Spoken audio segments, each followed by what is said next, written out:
నిన్న నీ మొబైల్ ఆఫీస్లో లేదు. రాజు గత ఆదివారం ఇంటి దగ్గర లేడు. మొన్న ఆమె హాస్పిటల్లో లేదు. అప్పుడు నేను అక్కడ లేను. అతను ఎందుకు నిన్న స్కూల్లో లేడు? ఇలాంటి విషయాలు మనం రోజువారీ ఉపయోగిస్తూ ఉంటాం. అంటే పాస్ట్ టైంలో ఒక నౌన్ లేదా ఒక ఆబ్జెక్ట్ యొక్క స్థితిని నెగిటివ్గా చెప్తాం. అతను లేడు, ఆమె లేదు, అది లేదు, మొన్న అక్కడ లేడు.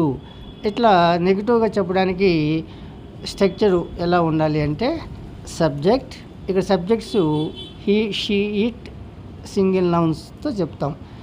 నెక్స్ట్ వాజ్ నాట్ చెప్పాలి నెగిటివ్ కాబట్టి. నెక్స్ట్ ప్లేసు, అడ్జెక్టివ్ ఏది అవసరమైతే అది చెప్తాము.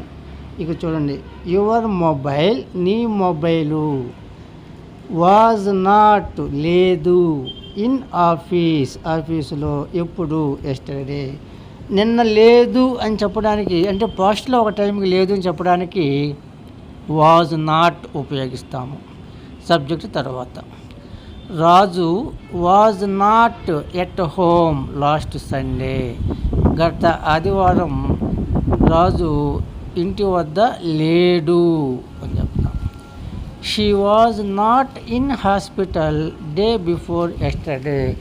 డే బిఫోర్ ఎస్టర్డే అంటే నిన్నటికి ముందు రోజు, అంటే మొన్న ఆమె హాస్పిటల్లో లేదు అని.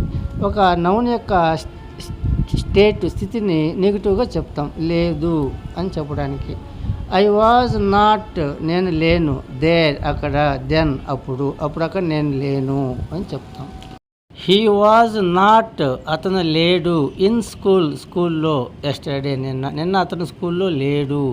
ఇట్లా మనం మాట్లాడేటప్పుడు ఒక నౌన్ ఆర్ ప్రొనౌన్ యొక్క స్థితిని నెగిటివ్గా చెప్తాము. అతను లేడు, ఆమె లేదు, అది లేదు, నిన్న ఆమె హాస్పిటల్లో లేదు, నిన్న అతను ఇంటి దగ్గర లేడు, మొన్న నేను అక్కడ లేను. ఇట్లా రోజు మనం కొన్ని విషయాలని పాస్ట్లో ఒక స్టేట్ని నెగిటివ్గా చెప్తాం.